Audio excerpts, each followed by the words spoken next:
Hi.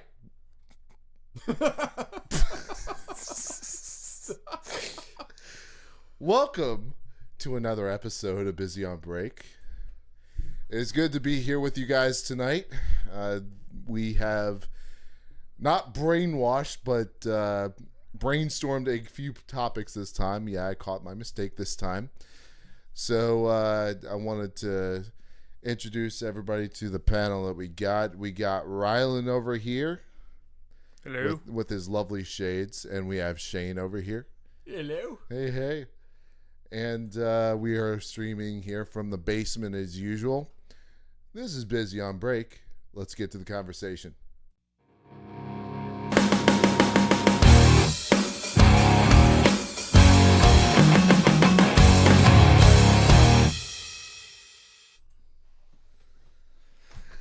Rylan, how's it going this week? It's going groovy.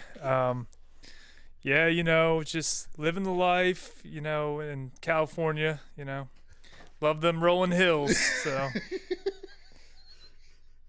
You look absolutely stunning, bro. yeah, And stoned.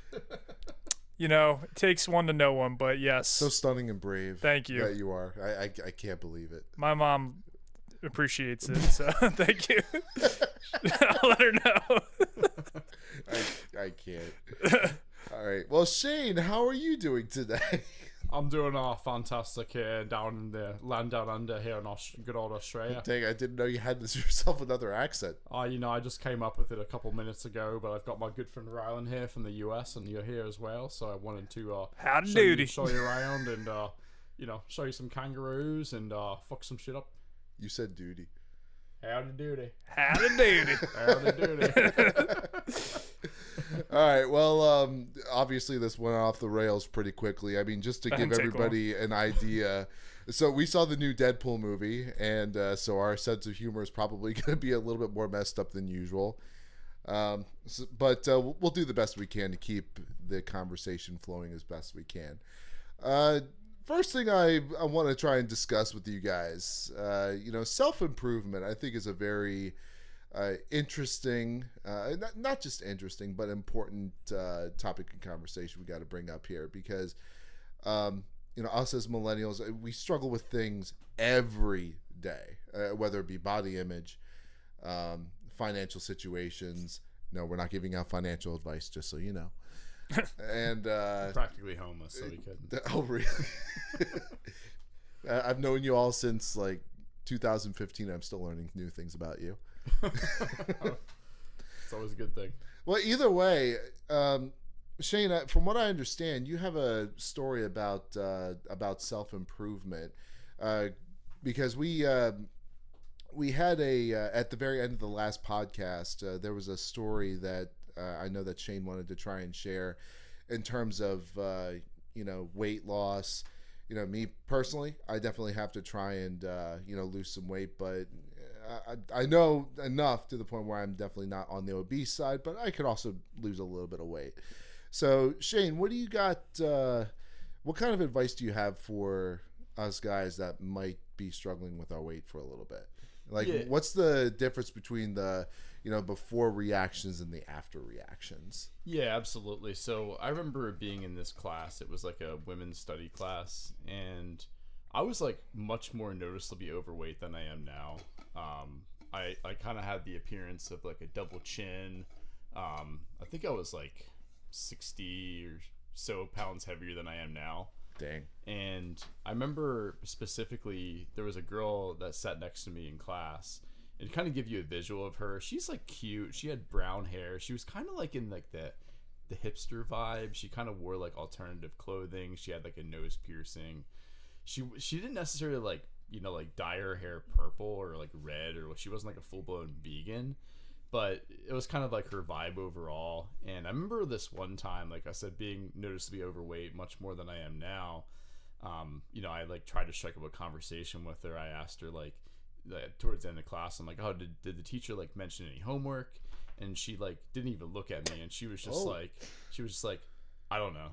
I'm not sure. Like, didn't even look my direction. And then there was a few other times during the class where I would try to either say something to her at the start of class or middle of class, or I'd be like, even the one time in the hallway, I said to her, I was like, oh man, that was like that class was rough. I'm glad it's over. And she just looks back and she's just like, yeah.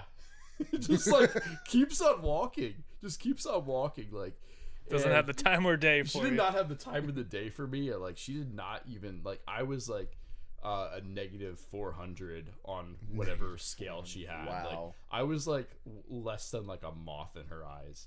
And it was interesting. Like, this was way back. This was like 2013, 2014, fall of 2013. And, you know, fast forward like about 9 years or so, like during 2022, I was like just swiping away on Tinder and Bumble and all the dating apps. And it was interesting when I swiped on her, like I remembered her face. Like I remember what she looked like. And I swiped right and immediately got a match. And I was like, oh, this is interesting. Like this is a girl that like literally wouldn't give me like the time of day, like wouldn't give me more than like 2 words back then. Yeah. Like I didn't have facial hair back then. I was like balding. I was like, I looked my worst by far and over. And I remember like she actually messaged me. No like way. she said like, hey, with like a bunch of Y's. And by this time Hey. I was like, hey, That's hey there, hey there. And by this time I had lost probably like a significant amount of weight. I had like restored my hair. I had facial hair now, so I look like a completely different person. And I got like professional pictures or whatever. And I remember like I messaged her back. We talked for a little bit. We kind of went back and forth, and we met up in like this city that was like semi close to us. Like it was a city that like a town that was really close to like the biggest city near us. okay. And we met for like dinner, and like on my drive there I was thinking like this girl literally wouldn't give me the time of day like 9 years ago.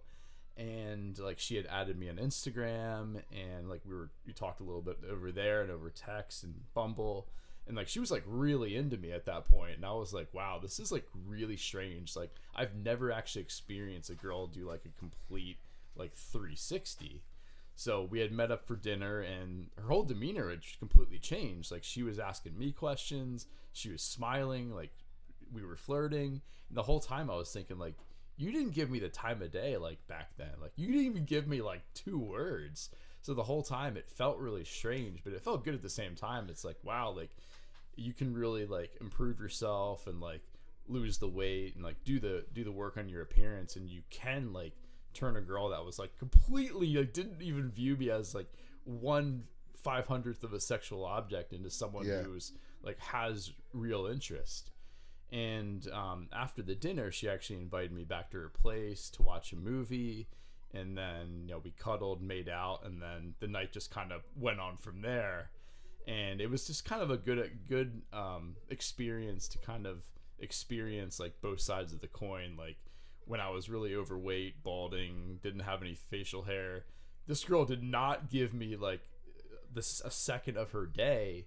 And then if you can improve yourself to a certain point, like girls can flip from being like zero attraction towards you to like a ton of attraction. So it was kind of an interesting experience, but that's essentially what went down. Yeah, just thinking about the way that I would handle a situation like that. I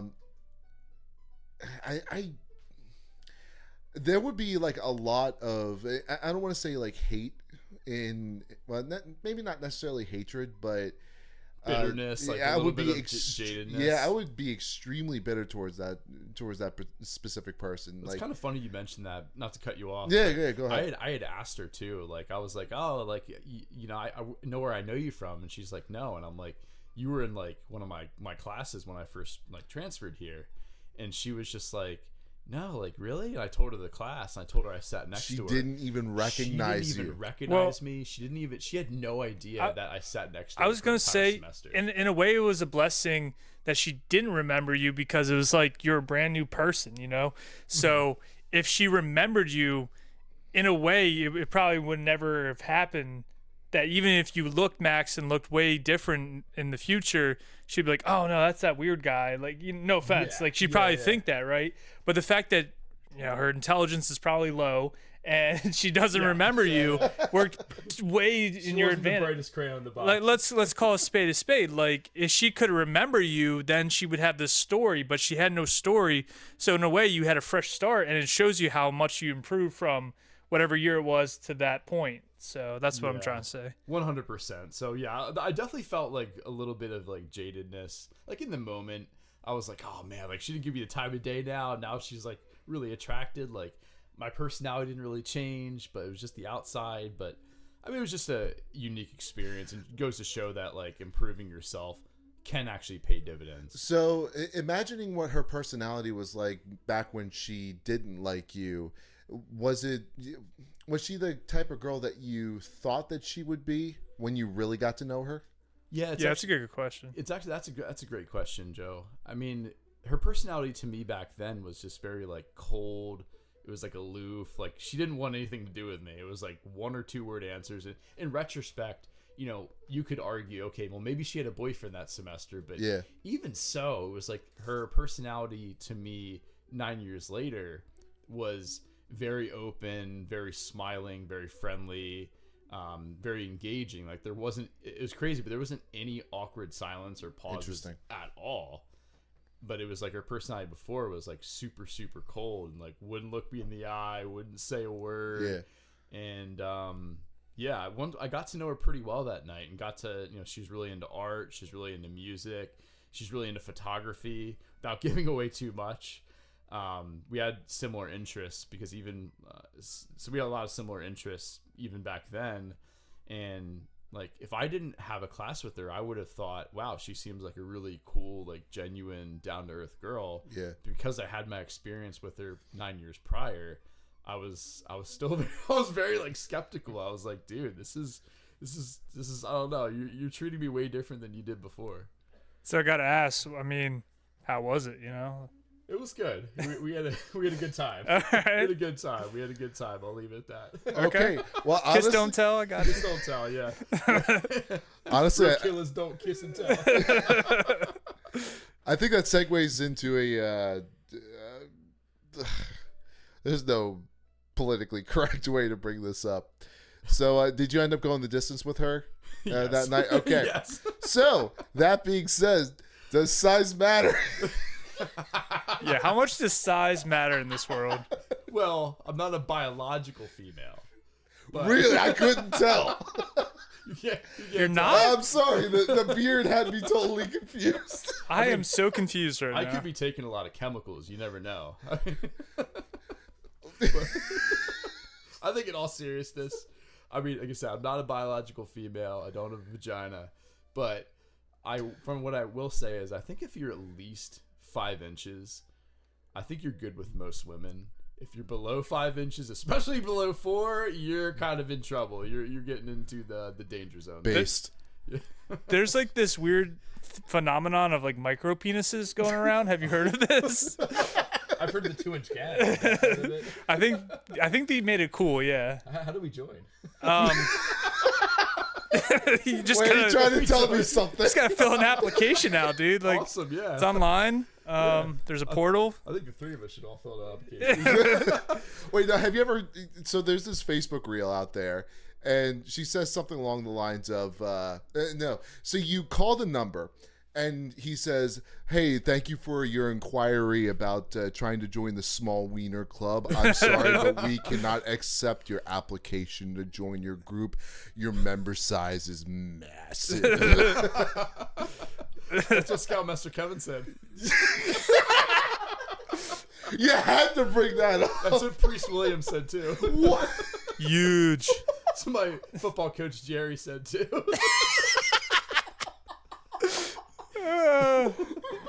But yeah, let's be real. How big do you have to be to pleasure a woman? You said 5 inches, I think ideally 3 I feet. would say so. 3 feet wide. 9 feet tall. No, I would say honestly, like ideally 6+. But 6 I plus, think yeah. if you're 5, like you can at least hit the G spot. You might have Yeah. you might need a flexible girl for 5 inches. You might need to, really put her feet behind her head and stuff like that. But I think 6+, you're good. But like, I think for a woman, I don't know, but it must be so disappointing when they finally see it and they have certain expectations and it's underwhelming. That must suck to be a guy, because like there's like this weird thing where looks threshold is the initial way you get with a woman, like the like you've just demonstrated in your last story that you would never have been on a date with her if you didn't reach her looks threshold, right? Yep. But how disappointing must it be for a woman when, you know, you meet these guys that surpass your looks threshold and then it gets down to the real nitty gritty and you're like, this is all this dude's pack. This is it. This is what I'm getting excited. Like, that must be underwhelming. I think it's a good point. I think it goes both ways. There might be a guy where, you know, she doesn't think he looks that great, but she's like, he just meets the threshold and she like gives him a chance. And that guy, he's packing heat. Like 6-7 inches, and then he blows her away. Whereas a guy who she finds very attractive, you know, she sees his ding dong and it's like 4.5, and he actually loses out to the guy that she wasn't even really into it at the start. Because it's kind of like, you know, like, are you guys a like a breast or an ass kind of man? Boobs. Ass. Straight up. Boobs. I'm an ass guy. Really? Man. I mean, I appreciate it. Don't get me wrong. I appreciate boobs, but it's kind of like for women, you know what they're packing because like you can see, you know, with their shirts and with their pants. Like this is, but with guys, we don't walk around wearing like thongs or something. You know, like there's no way to like demonstrate your size. You know, they have to take a guess and be like, I guess, you know, like, this is gonna work. You got the nut bra. It's gonna be the new fashion statement. It's interesting, man, because. Like I hear Shaquille O'Neal being 7 feet tall. I hear he's pretty underwhelming. I heard he's average, but he's so big. Like, he's so big. Yeah. But a lot of girls will say like, oh, like, you know, if a guy has big hands, he's got a big dick, or if he's really tall, he's got a big dick. It's not true though. It's not true. It's not true. There's no correlation. There's no correlation there. Yeah. Yeah. I mean, this is a little off topic, but I have a friend. We have a mutual friend that recently went to like a nudist beach, and you know for sure at the nudist beach who's what at that point, you know. That's But other than that, you really are just guessing. Like, it's a giant guess game. For women, that's probably the most frustrating thing being a woman, I would guess. Like, fall in love with this guy with a tiny dick, and you're like, fuck, dude. Like, I have to be married to this micro penis. Like, I can't, honestly. That's gotta be tough if you're a guy. Let's say you're like a guy who's pretty attractive and, you know, you can get girls easily initially, but then you have like a 2, 3, 4 inch penis. Like, that's gotta be fucking rough, man. Yeah, it's kind of like having like I don't know, like let's say a Desert Eagle or like a 45 cal, like this big gun, but no bullets. It's like, what are you gonna do with this scary ass gun? Like you got nothing in the chamber, you know. Oh my God. Anyways, or you could have like a guy who has a pistol.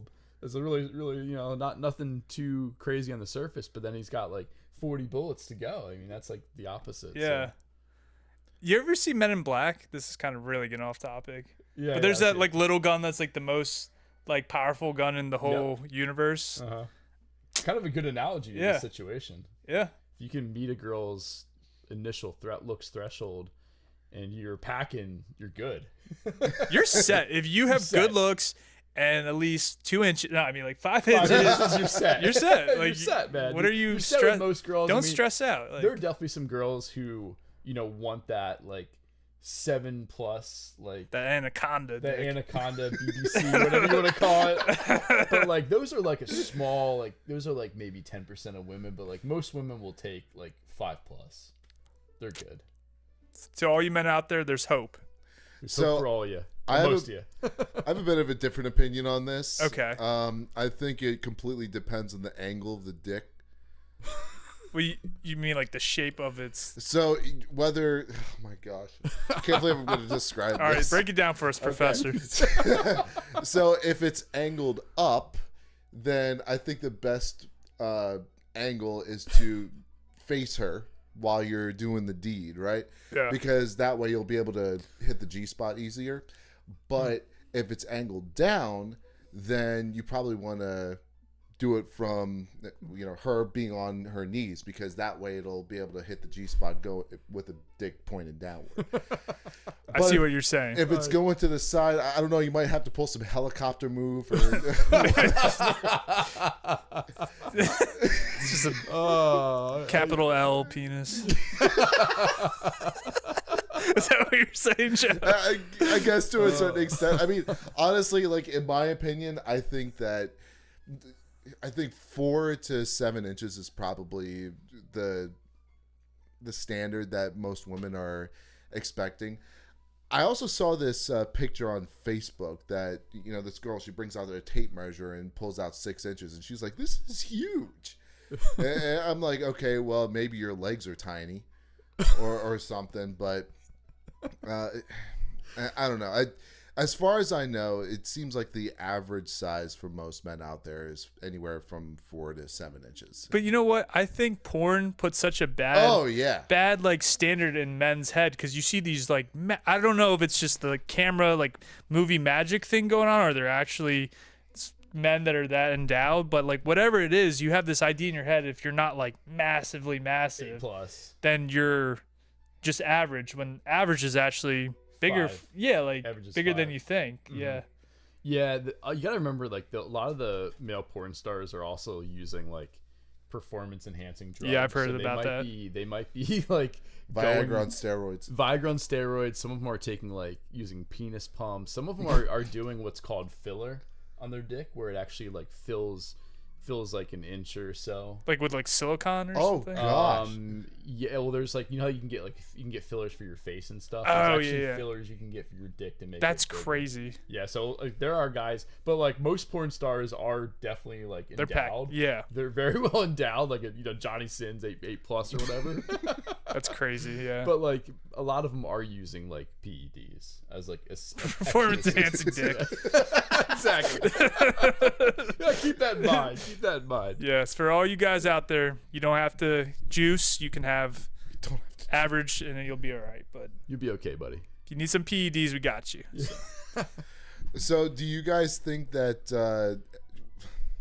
I don't know, I feel like this could be a really open-ended question, but do you think a dude that has a massive member could potentially be a red flag in a relationship? Could that really inflate his ego? Yeah, I mean, Yes. I mean, he could be more. I think I read, or someone told me they read a study that men with like bigger testicles are more likely to be fertile, but at the same time more likely to cheat on their significant others. So cheating is a red flag, I would say. So maybe having a big penis is a red flag in that regard.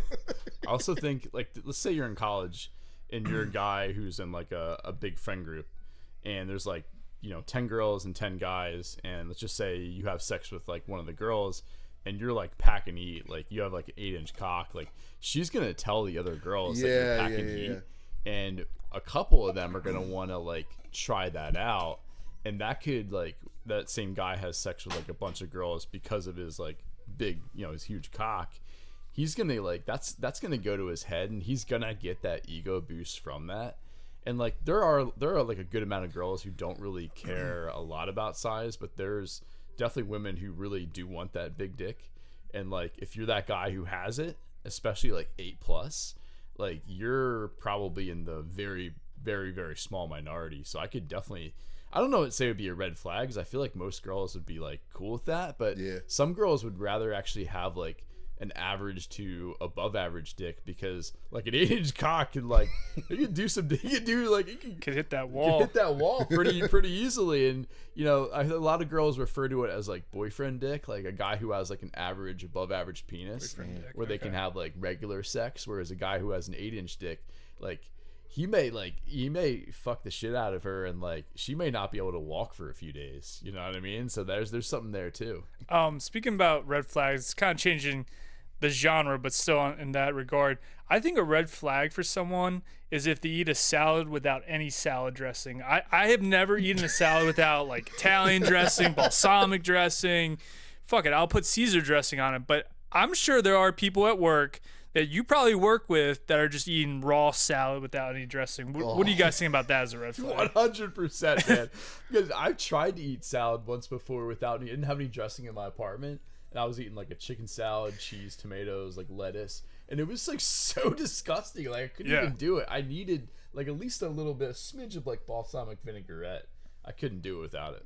What do you think, Joe? First of all, can you even eat a salad? Like, what's your opinion on salad? All right, so number one, I'm a dude. I don't eat salad. I eat meat. No, I'm totally kidding. I mean, honestly, I really need to eat healthier for sure. Interesting you were talking about red flags with this topic because I had some lunch. I had lunch with some friends earlier today. Turns out it was this guy's birthday, so we were celebrating. And we were asking, is it a red flag if you drink beer with a straw? I think it is. I think it is too. That's some psycho shit right there. You can't be doing that shit. And interestingly enough, my buddy, he has an AI photo generator of, I mean, you can type whatever you want to in the prompt, and we typed in dude drinking beer with a straw, and it looks exactly like, you know, what you would imagine it would look like. Guy with a man bun, and you know, and oddly enough, there was like multiple straws inside of the beer, and it was all rainbow colored. Oh Okay. my God. So, Interesting. I- Well, just kind of expanding on that topic that you're saying. So, what does that kind of indicate to you as someone that just plays video games for 6 hours? Are they going to be the next school shooter, or like, what are you saying? It's Donald Trump shooter. You see, that's also a catch-22 because some of the guys that I know that play video games consistently are just so happen to be the guys that read a ton of books. And they tend to be extremely highly intelligent people. I know a guy that pretty much does that, and he's by far one of the most intelligent people that I know because he's constantly reading all the time. To me, it always indicated that it's a bit of a boring lifestyle, that it doesn't show that you're really interested in anything. I don't really know what the female equivalent of that is. At least nothing is coming to my mind for the time being, but Well, if chicks play video games, then they get on their freaking social media accounts, and now everyone's streaming their video games, right? Like, that's like hot if a girl's good at video games. yeah, Yeah, it's like the e-girls that get on. They have like the purple hair, like the dyed hair, and they get on there with like skimpy like Yeah. schoolgirl outfits, and like they actually can build a big following off of playing video games, but most guys can't. Yeah, there's definitely a double standard where like a guy that plays video games for 6 hours per night is a fucking loser. A girl who's average to decently, you know, attractive can start like their Twitch account like tomorrow. And they'll like if they stay consistent, like they can get like 100,000 subscribers if they're like just show their face on camera, show a little cleavage, and they're like good to go. So to your point, your question was, I don't think there is a female equivalent. I don't think there is either. In fact, kind of thinking about that, there's a podcast that I like to follow often. It's the Whatever Podcast, and he consistently has female guests on there. He almost never has. I mean, he does have male guests on, but Chase and it doesn't happen very. Justin And even when it does happen, women easily outnumber the guys easily by, I don't know, 8-1 or something like that. Yeah. And I think the reason for that is because women, interestingly enough, women start out in most cases with 100% in terms of value, and that steadily goes down over time. Whereas with men, we pretty much start with nothing and have to build ourselves up over a period of time. You know, with us guys, we have to, at least within our 20s, we're usually going to school, building up our education, and then in our 30s, growing our career, and then finally in our 40s, most people call that the king stages or whatever. You know, that's really where, you know, I guess a guy can be most interesting in his life. But women, it just seems like most of them are interesting even from a young age, you know, as young as 18. I think that's in where most like instances. that's interesting. You bring that up is like they seem interesting. Is that because like they're attractive that they seem interesting? Yeah, it's purely because they are attractive. Like you want to. I mean, how many country songs are you aware of that are like, "Hey, girl, I'd like to get to know you"? Well, why do you want to get to know her? Exactly. Is it because she has like big knockers? Is it because she has a nice smile or whatever? Mm-hmm. I mean. As guys, it's instinctual for us to want to try and get to know these really beautiful women, and you know, get them for ourselves. But Well, it's funny that you're saying this because I read somewhere where women's peak age and looks is 21, men is like 34. So men definitely take longer to get to their highest potential in looks, whereas women, they're like you're saying, these start out at like 18 being interest or people are interested in that, and then by 21 they've peaked, and then after 21 they're already going in the Yeah. They're decline. kind of on the decline. Yeah, it's interesting. Yeah, it kind of gets into why like Leonardo DiCaprio we talked about last time Yep. is into like, you know, models that are 19 to 25 or whatever. So And then he rinses and repeats every 5 Yeah. years, and he can because he's a you know, one of the most talented movie stars. Yeah, he's a talented movie star. I mean, he obviously has the status symbol to be able to do that, but I don't know. I reserve to that. I think I personally reserve the right to say that's probably not the best way to live your life. So I know we discussed this last time on our previous episode, but I really want to get into each one of our personals pet peeves, and it might line up with what a majority of people might consider to be pet peeves, but obviously everybody's different. But Marlon, let's start out with you. What do you have? What do you have in terms of some pet peeves? well, I feel like this is one everyone can agree on, but a pet peeve of mine is when the calendar month has less than 31 days in it, because if you pay rent, that means you're paying the same amount for less days. You know, that's like probably a couple $100 that Yeah. you just lost out on. 'Cause, for example, the month of February has 28 days. You're losing like whatever that is, like 3 days of rent that you don't get if it's like in August or whatever. That's a pet peeve of mine. Dude, that's so true, and like I never even thought of it that way. But yeah, you lose out. Like you pay the same amount of rent with 3 less days. It's like you feel like I now feel like I'm getting gypped. Now. You're getting ripped off in February. Exactly. So fuck February. Fuck February, godforsaken winter month, man. It's I cold. freaking hate that month. Is there so anything? much. Well, there is the Super Bowl. That's like the only good thing about True. February. Yeah, that is literally the only good thing about February is the Super Bowl. Anyways, anytime after New Year's, like Christmas, fucking sucks until March. Absolutely. I know that you leading up to Christmas, it's such a special time. You know, you have Thanksgiving, then you Yeah. have Christmas, then you have New Year's, and of course nobody wants to there's work. Hanukkah. You know, Yeah, Hanukkah, Shout out. obviously. And then after that, there's the Super Bowl, and then after that, there's nothing. yeah, it's just nothing. For those of you who don't know, Easter and Passover also varies in terms Yeah. of timing. So yeah, I mean sometimes they can happen.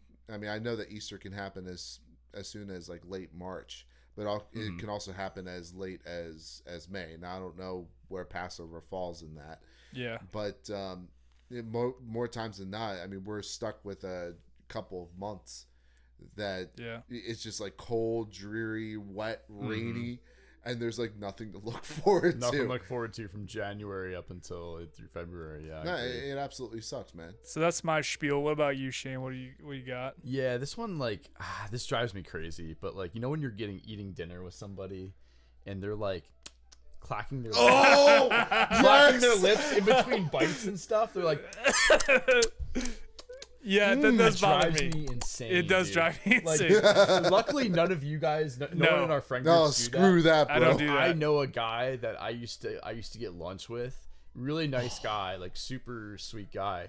But he did that all the time. It doesn't matter what he was eating. He'd be like for like the whole time. And then what he would also do is if he was eating like, let's say he was eating like cheese fries or something like that or pizza, he'd be like, Oh, man. dude, I can't tell you. Like, I was literally like fuming looking at this kid. I was just like, dude, I didn't even tell him anything because I just didn't want to be mean. I was like, whatever. And then like I felt bad for getting like so like heated, but like I was just like, dude, that shit drives me insane. It drives me Oh, yeah. bonkers, The man. lip clacking, yeah. The lip clacking, the finger sucking. It's like, dude, if I find that revolting, like, I wonder how women feel. Like, Yeah. about Yeah, that. yeah, I'm yeah. like, oh my god, dude, it's so fucking brutal. So there was one time, and it was a very similar situation to what you had, but I was taking this one class in college, and I can remember this one guy. He ordered a burger from one of the food trucks on campus, and brought it into class. Started eating. Class started, and as he was like eating the burger and everything, like he just starts like. Oh my god, Yeah, he was dude, it drives right me next to insane. me, And what made it even better, and by the way, the guy was super nice guy. I mean, pretty much the same. It's as always, Shane. dude, it's always a really nice person. Such doing it. good people. You know, you don't want to say anything because you don't want to be mean. You don't want to cross Yeah. up as aggressive. But like, I really want to tell those people, like, dude, just like, don't do that ever again. Just like, stop doing that. You'll be way better off. It sounds like to me, it's almost as if no one had that conversation with them. So in a way, you would be doing them a service if you were like, look, take this as you will, but I think you should like just close your mouth while you eat, and you'll be way better off in life. Like you can't even say it like that, but that's what you're trying to tell them in a nice way. Honestly, that's what I probably will do at some point if I ever encounter that again. Yeah. Because you both said it. It was a nice person who everyone probably is thinking the same thing around them, but no one says it because they're so nice. You Like know? maybe his parents did the same thing, and he was Yeah. like, "Oh, that's how people eat," and then no one ever had the guts to tell him, like, "Hey, like you come off as obnoxious when you do this." So Yeah. it's interesting. So I work in a field where obviously social awareness is not necessarily a strong suit. And stuff like that happens all the time. And it's almost like if something like that is expected in that environment, for me personally, it doesn't affect me nearly as much. I mean, it's still gross, but you know, it's not like it's going to affect me nearly as much because, you know, it's expected. You know, in terms of pet peeves, because I got a really big one, but it's very specific to one aspect of my life, and it's in music. So there was one time I was jamming with a buddy of mine. This was probably 10, maybe 12 years ago. And we decided to settle on maybe one or two songs. And, you know, he showed me playing some guitar beforehand. Looked to be pretty good at it. We get over to his place and we start playing. And I'm like, okay, we're going to play Everlong by the Foo Fighters. He starts playing. I'm like, this sounds nothing like the actual song. Like, not only does it sound like nothing like the actual song, but it doesn't sound like it at all. I guess that's really what I'm trying to get at. But when people, especially singers, me personally, I don't like working with singers because most of them are like, okay, if you try to bash anything concerning their talent or what they perceive to be as talent, I mean, you try to attack a singer, it's almost like you're attacking them personally because it's something that, you know, they are inherently born with. But you know, some people in my life have definitely accepted constructive criticism with grace. I mean, you don't want to come outright and say, "Hey, your voice sucks." No, that's not something you want to do. But at the very least, you know, I guess people's ignorance towards how something should be done or how something should sound, more or less, that really is a big pet peeve for me. So your pet peeve, it kind of ranges there from a singer to a guitar player, but it's the idea of, are they hitting the notes the way it should sound? Is this to your ear correct or not? And so it's basically them not having a good ear for music, basically. Yeah, and the thing is that is so subjective it's to tough. you know, people's musical ability. And I think I've gotten a lot better in recent times, you know, being a lot less of an arrogant asshole in terms of you know, trying to criticize people's ability. And you really shouldn't do that. Anybody who wants to try and make any sort of music, you really, like, props to you. Like, I've gained a massive amount of respect. I mean, even and I know we gave that one guy a lot of crap at the open mic. I mean, obviously we didn't say it to his face, but seriously, like, props to him for getting up on stage and Takes balls. Dude, it absolutely does. Well, it's funny because you said it's subjective, but at the same time, there are notes that are verifiable, right? So if it's the song Everlong, he or she has to play the notes to get to the point where they're playing the song.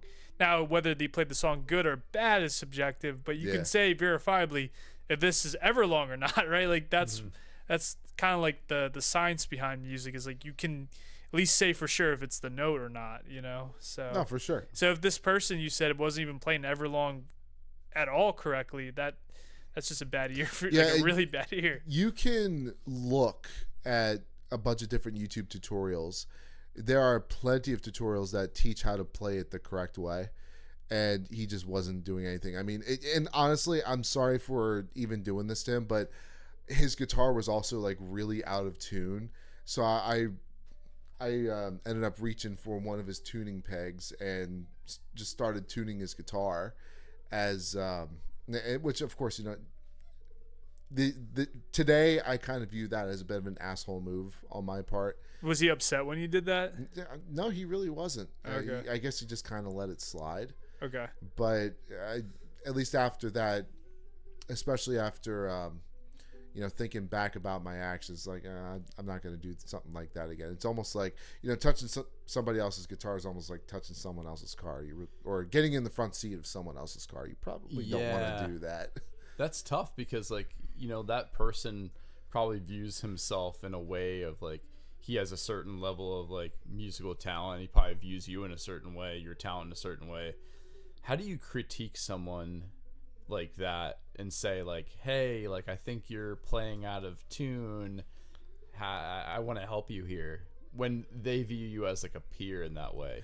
So most people that I've run into, if I say, hey, do you mind if I try to, you know, play this a slightly different way and get your input on how it sounds, most of the time they say, and I'm not right 100% of the time, I need to, you know, make that distinction, but for the songs that I know 100% or is at least 99% correct in how to play them, I'll say, okay, this is the way that I play it.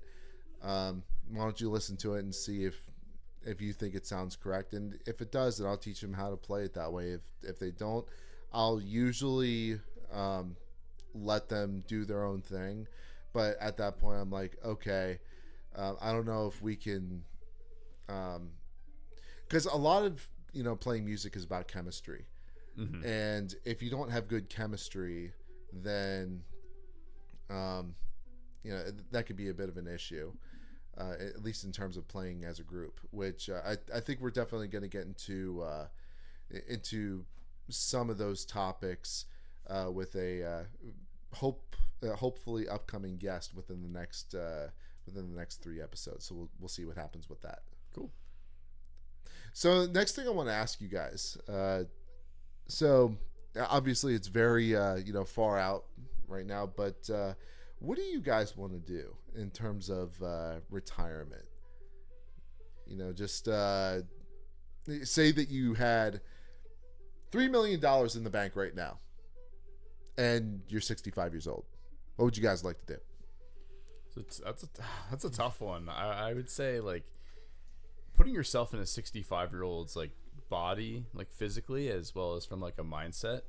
I would hope to have like grandchildren at that point. Yeah. So I would like to spend a lot of time with them, whether that's like, you know, going for walks or, you know, playing sports with them or just like being active and involved in their life. That would be part of it. But also, like, I feel like when you're 65, like, I would want to travel with my wife or, you know, significant other at that point and maybe see some places that I didn't have a chance to see when I was younger. I feel like traveling is probably like one of the Yeah. biggest things on people's retirement list of things to do. Mm-hmm. 100%, especially like, you know, if it's a place like Antarctica or it's a place like Australia and you didn't have the time while you were working, that might be a time to be like, all right, well, if you got 25 years to go until I'm 90, I might as well, you know, check this off the bucket list. Honestly, traveling to Antarctica, I think that'd be a really cool thing to do. I don't know.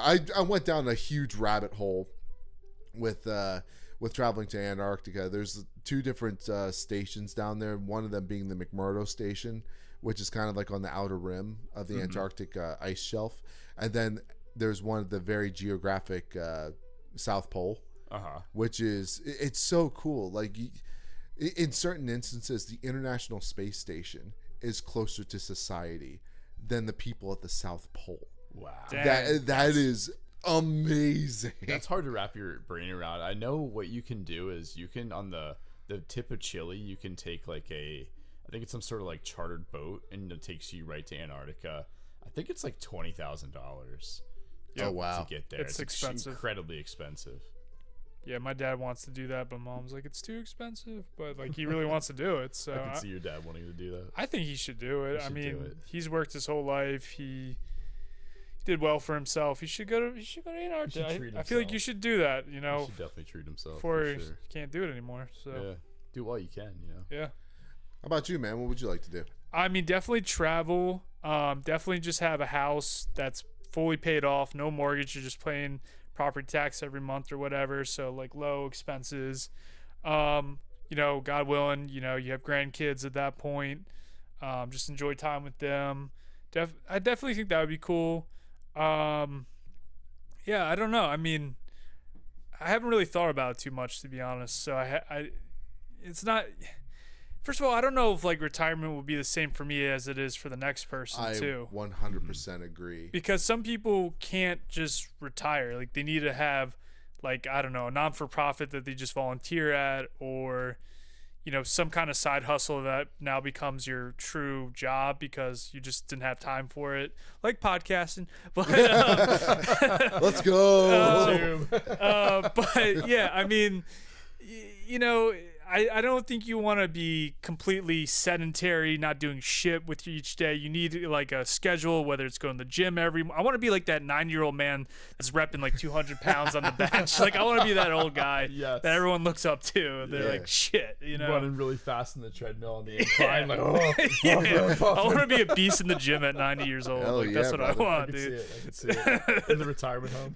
Yeah. Yo, we should all retire in the same retirement center and just Let's like do it. have like wheelchair races and shit. Like We'll be tripping each other. those are my squad goals for Let's 90. freaking do it. Squaggles. As long as it's somewhere warm, like Florida. Yeah. I had a conversation with a buddy of mine over at work, and he brought up something interesting. He's like, you know, as long as I have myself a garage and some tools, I'm set, man.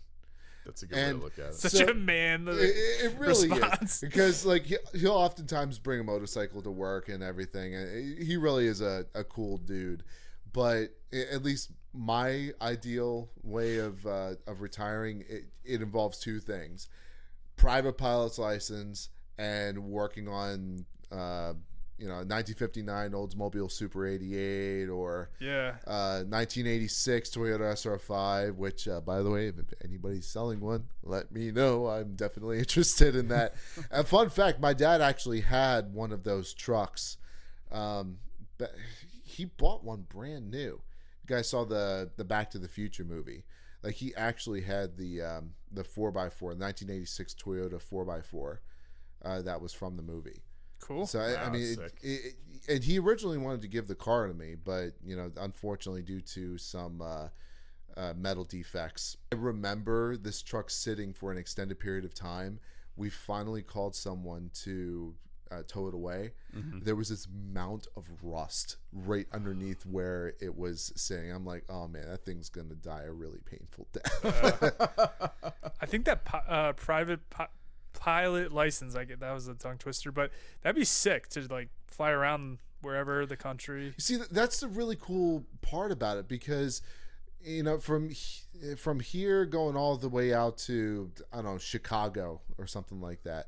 You know, it's a long car drive, but if you do something like a single engine Cessna, you can be there in, I think, under 6 hours Yeah. or 6 something like hours, that. okay. So, you know, 12 hours compared to 6 hours, I mean, that definitely makes a huge difference. Makes a huge difference. Especially if you want to like go down to Florida, you can just, I mean, if you don't like flying, you can. Well, I mean, you just cut that out. Cut that out. Let's go with that. You don't like flying anyway, so.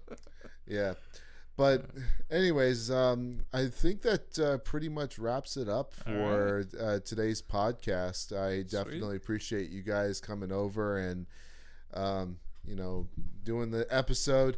We do have a potential guest coming up in the next 3 episodes. Stay tuned, everyone. So, things are getting a little bit more interesting here. And, obviously, if you guys want to, definitely like the video, comment, and subscribe. That's probably the best way to try and promote smaller channels like this. I'm Joseph. You have Rylan over here. You have Shane over here. We very much appreciate you guys tuning in. I have one last thing to say. Yes, sir. Thank you, Tom Cruise. Thank you, Tom Cruise. Thank you, Danny DeVito. Thank you, Dave Grohl. I appreciate everything that you do for us. All right. There we go. All right, everybody. Y'all have a good one. We'll see y'all next time with another episode of Busy on Break. Have a good one. Woo! See ya.